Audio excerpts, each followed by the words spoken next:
Hello everyone, good morning to all of you and welcome to online target study channel.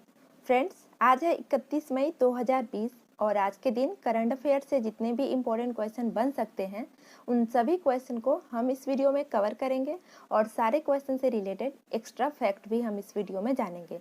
तो ये video काफ़ी important होने वाली है, इसलिए वीडियो को अंत तक देखिएगा और अगर ये वीडियो आपको अच्छी लगे, हेल्पफुल लगे तो इस वीडियो को लाइक, शेयर एंड सब्सक्राइब कीजिएगा। चलिए शुरू करते हैं आज के हमारे फर्स्ट क्वेश्चन से। तो आज का हमारा पहला क्वेश्चन है, हाल ही में अंतर्राष्ट्रीय एवरेस्ट दिवस कब मनाया गया है? तो अभी ये हाल ही में 29 मई को मनाया गया है। डी ऑप्शन सही हो जाएगा।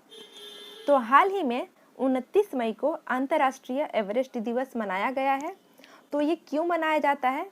तो ये इसलिए मनाया जाता है क्योंकि 29 मई के ही दिन नेपाल के तेनजिंग नोर्गे और न्यूजीलैंड के एडमंड हिलेरी दोनों ने माउंट एवरेस्ट पर पहली बार चढ़ाई की थी और इसलिए इस दिन को इंटरनेशनल एवरेस्ट डे के रूप में मनाया जाता है।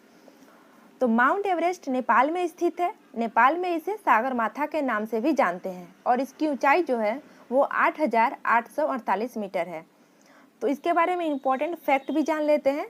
तो माउंट एवरेस्ट पर चढ़ाई करने वाली पहली महिला है बछेंद्री पाल और माउंट एवरेस्ट पर चढ़ाई करने वाली पहली दिव्यांग महिला है अरुणिमा सिन्हा और माउंट एवरेस्ट पर चढ़ाई करने वाली पहली महिला IPS है अपर्णा कुमारी और माउंट एवरेस्ट पर सर्वाधिक बार चढ़ाई करने वाले व्यक्ति हैं कामिर शेरपा। नेक्स्ट क्वेश्चन है, नेक्स्ट है, हाल ही में JP मॉर्गन साउथ एशिया और साउथ ईस्ट एशिया के नए अध्यक्ष कौन बने हैं? तो अभी ये हाल ही में बने हैं लियो पुरी। डी ऑप्शन सही हो जाएगा।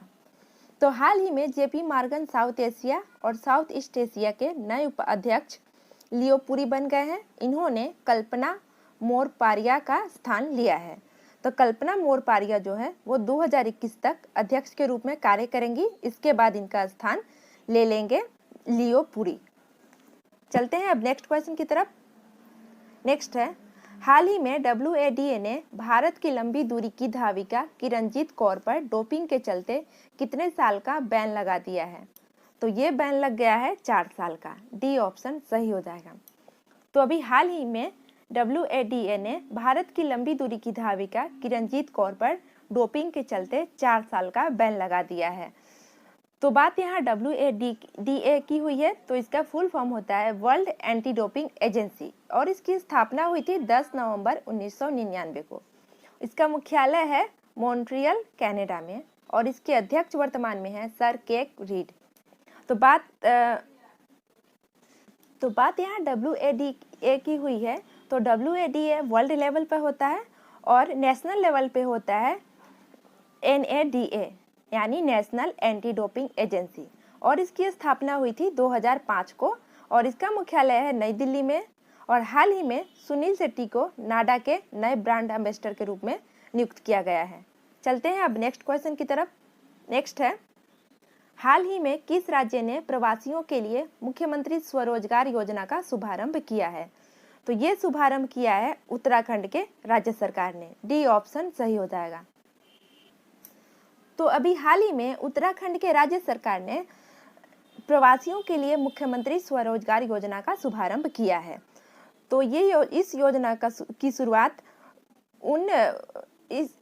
की शुरुआत का मुख्य उद्देश्य है कि युवाओं को रोजगार के अवसर देना तथा उत्तराखंड में लौटने वाले उद्यमी, कुशल कारीगर और हस्तशिल्पकार को स्वयं का बिजनेस स्टार्ट करने के लिए प्रोत्साहित करना और इसके तहत उत्तराखंड की सरकार इन्हें आर्थिक तौर पर भी मदद करेगी। तो बात यहाँ उत्तराखंड की हुई है। तो उत्तराखंड की राजधानी है देहरादून और उत्तराखंड के मुख्यमंत्री हैं त्रिवेंद्र सिंह रावत, राज्यपाल हैं बेबी रानी मौर्य और उत्तराखंड उच्च न्यायालय के मुख्य न्यायाधीश रमेश रंगनाथन है। उत्तराखंड की सीमाएं जो है वो हरियाणा, हिमाचल प्रदेश से और उत्तर प्रदेश से मिलती है। चलते हैं अब नेक्स्ट क्वेश्चन की तरफ।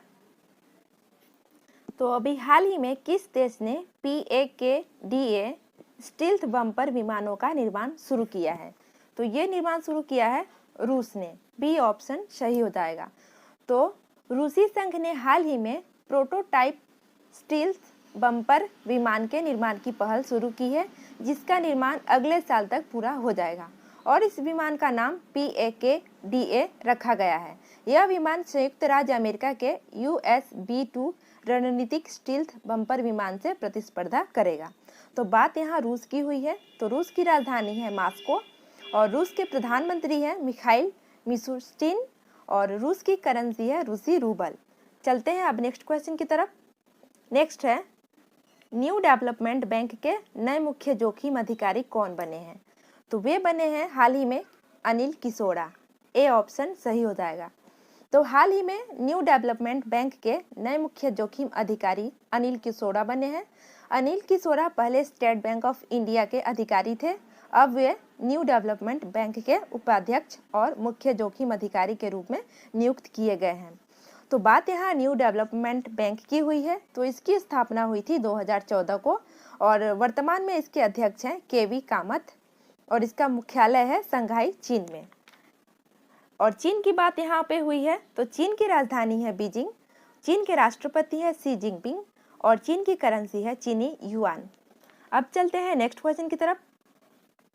नेक्स्ट है, हाल ही में विप्रो के नए MD और CEO कौन नियुक्त हुए हैं? तो ये अभी हाल ही में नियुक्त हुए हैं Thierry Delaporte. A option सही हो जाएगा। तो हाल ही में Thierry Delaporte Wipro company के नए MD और CEO बने हैं। तो बात यहाँ विप्रो की हुई है, तो विप्रो लिमिटेड कंपनी भारत की तीसरी बड़ी IT कंपनी है और इसकी स्थापना हुई थी 1945 में। इसका मुख्यालय है बेंगलुरु, कर्नाटक में और वर्तमान में इसके चेयरमैन हैं ऋषद प्रेम जी। अब चलते हैं नेक्स्ट क्वेश्चन की तरफ। नेक्स्ट है, भारत सरकार ने हाल ही में महाराष्ट्र के सड़कों के विकास के लिए किसके साथ ऋण समझौते पर हस्ताक्षर किए हैं? तो ये भी हाल ही में हस्ताक्षर किए गए हैं ADB के साथ। सी ऑप्शन सही हो जाएगा। तो हाल ही में भारत ने महाराष्ट्र की सड़कों के विकास के लिए ADB के साथ ऋण समझौते पर हस्ताक्षर किए हैं। ये हस्ताक्षर 177 मिलियन अमेरिकी डॉलर के ऋण पर किए गए हैं। तो बात यहाँ ADB की हुई है, तो ADB का फुल फॉर्म होता है एशियन डेवलपमेंट बैंक, हिंदी में इसका अर्थ होता है एशियाई विकास बैंक और इसकी स्थापना हुई थी 19 दिसंबर 1966 को। इसका मुख्यालय है मनीला, फिलीपींस में और वर्तमान में इसके अध्यक्ष हैं मात्सुगु असाकावा। और बात यहाँ महाराष्ट्र की हुई है, तो महाराष्ट्र की राजधानी है मुंबई और महाराष्ट्र के मुख्यमंत्री हैं उद्धव ठाकरे जो शिवसेना पार्टी से बिलोंग करते हैं और राज्यपाल हैं भगत सिंह कोश्यारी। महाराष्ट्र उच्च न्यायालय का नाम मुंबई उच्च न्यायालय है और मुख्य न्यायाधीश दीपांकर दत्ता है। महाराष्ट्र के 6 पड़ोसी राज्य हैं गोवा, कर्नाटक, तेलंगाना, छत्तीसगढ़, मध्य प्रदेश और गुजरात। और महाराष्ट्र की लोकसभा की बात करें तो महाराष्ट्र की लोकसभा में 48 सीटें हैं, राज्यसभा में 19 सीटें और विधानसभा में 288 सीटें हैं। नेक्स्ट क्वेश्चन है, हाल ही में किस राज्य के पहले मुख्यमंत्री अजित योगी का निधन हो गया है? तो अभी हाल ही में छत्तीसगढ़ राज्य के पहले मुख्यमंत्री अजित योगी का निधन हो गया है। तो इसके बारे में थोड़ा जान लेते हैं। छत्तीसगढ़ की स्थापना जो हुई थी वो 2000 को हुई थी। 1 नवंबर 2000 ईस्वी को छत्तीसगढ़ की स्थापना हुई थी और छत्तीसगढ़ की वर्तमान में राजधानी है अटल नगर जो नया रायपुर में है। मुख्यमंत्री हैं भूपेश बघेल जो कांग्रेस पार्टी से बिलोंग करते हैं और गवर्नर है अनुसुईया उई। और छत्तीसगढ़ के उच्च न्यायालय के मुख्य न्यायाधीश हैं PR रामचंद्रन मेनन। छत्तीसगढ़ के 7 पड़ोसी राज्य हैं मध्य प्रदेश, उत्तर प्रदेश, झारखंड, ओडिशा, महाराष्ट्र, तेलंगाना और आंध्र प्रदेश। छत्तीसगढ़ की लोकसभा में 11 सीटें हैं, राज्यसभा में 5 सीटें हैं और विधानसभा में 90 सीटें हैं। और कर्क रेखा की अगर बात करें तो कर्क रेखा भारत के राजस्थान राज्य से होकर गुजरती है और कर्क रेखा भारत के 8 राज्यों से होकर निकलती भी है। तो ये 8 राज्य हैं गुजरात, राजस्थान, मध्य प्रदेश, छत्तीसगढ़, झारखंड, पश्चिम बंगाल, त्रिपुरा और मिजोरम। अब चलते हैं नेक्स्ट क्वेश्चन की तरफ। नेक्स्ट है, हाल ही में विश्व पाचन स्वास्थ्य दिवस वर्ल्ड डिजेस्टिव डे कब मनाया गया है?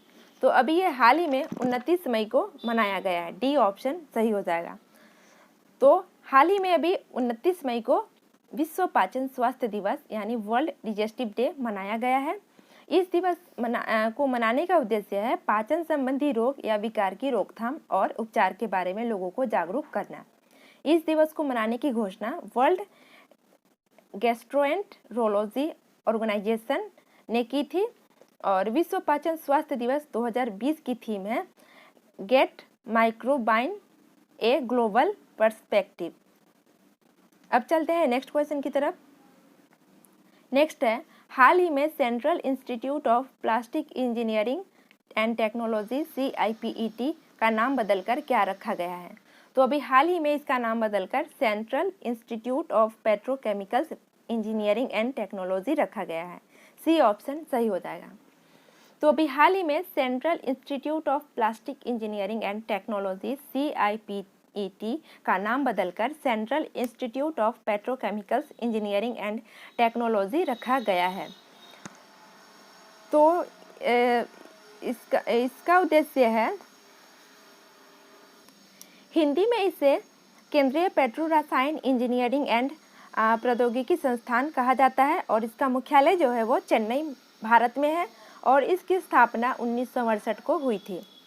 तो फ्रेंड्स, आई होप ये वीडियो आपको अच्छी लगी होगी। अगर वीडियो अच्छी लगी है तो इस वीडियो को लाइक कीजिएगा और साथ में चैनल को सब्सक्राइब भी कर लीजिएगा, जिससे आने वाली वीडियोस की नोटिफिकेशन आप सभी को टाइम टू टाइम मिलती रहे। तो आज के लिए इतना ही, नेक्स्ट वीडियो में फिर से मिलेंगे, तब तक के लिए गुड बाय।